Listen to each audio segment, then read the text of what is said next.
Hey guys, so summer is in full swing. It went from about 32 degrees and now we're at like 87 today. Just in the switch of a day. Craziness. With that said, we've had like no rain, of course. It's super hot, things are dry. Welcome to climate change. I'll beat that like a dead horse. But today we are going to do some mitigation practices to help combat that. And one way we're going to do that is with these little guys right here. I wouldn't call them little, but these are our Yetter row cleaners that we're going to use in our no-till setting. We're going to go plant sweet corn and some winter squash today. All no-till, directly by breaking the ground with one of these and planting through. So we've got some killed rye cover crop that's ready to go, and we're gonna get going. So yeah, we're gonna do some trial and error with this. We learned a lot last year. We're gonna do a couple different trials of new stuff this year. This is quite adjustable, as you can see here. So we're going to do some fixed positions. We're gonna do some floating positions and really see what the condition of the soil needs, what the surface of the soil needs to really open that up and be able to plant. So stay tuned. We're gonna do some cool videos of planting. Let's get out there.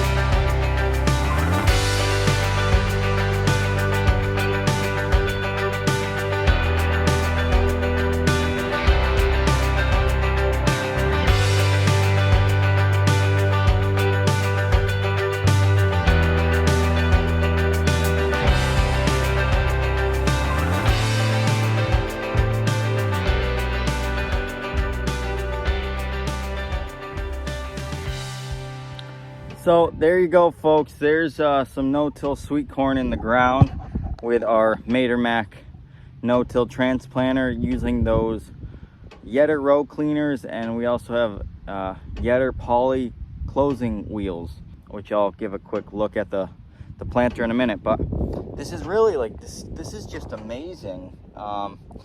There isn't a lot of stubble here, and I learned, you know, over the past couple of years that dealing with a lot of residue is really just doesn't work that well.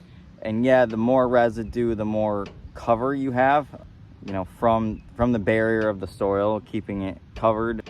But honestly, I think you got to find that balance of how much residue your machines can actually handle. And I found out that, especially with rye, you know, is a very woody, stemmy plant. Doesn't cut that easily, and it doesn't get out of the way very easily. It has very extensive roots. That killing it at like a foot to maybe a foot and a half, no more, is really probably your more crucial time frame than letting it get really tall. And so I did that this year. I killed it early.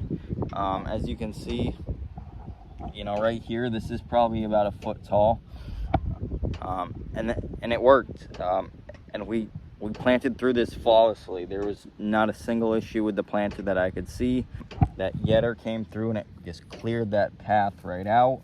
Gave a nice, you know, 8-inch band here pretty much for the seed to plant. And then those Yetter poly closing wheels really go through and notch that soil to help plant. So, or to help get that seed kind of tucked in the ground there. So really satisfied. That was awesome. I was happy to see that.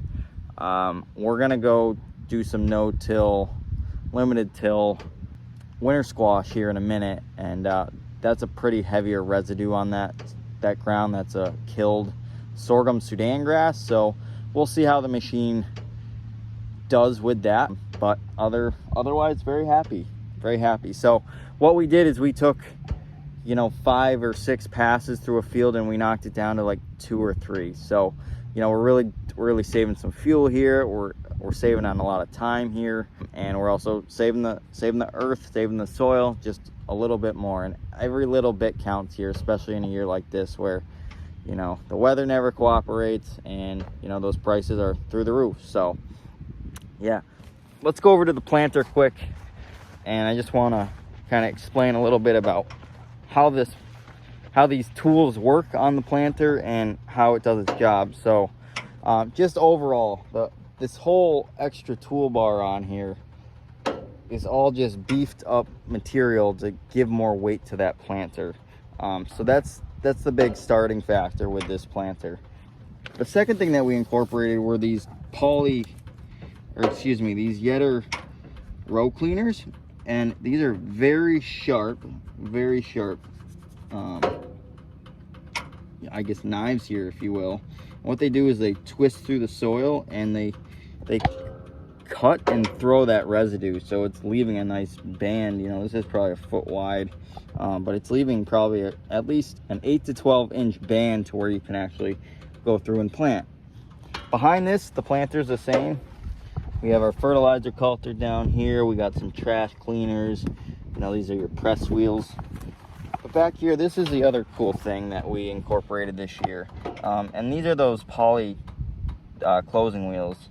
We incorporated these last year. And these really help notch the soil. They get in and they actually push into the ground and really pack that seed down into the ground, which is crucial. So the setup's working for me. If you have any questions, let me know where to find these products and how to set them up. Every machine's different, obviously. Every brand's different, so your mounting's going to be a little different. Your setup might be a little different, but yeah, overall really happy with how this turned out this year, and the rest of the fields look ready to go for that kind of setup. So let's get to the squash. We got to completely change this thing over, and then we'll get back to you.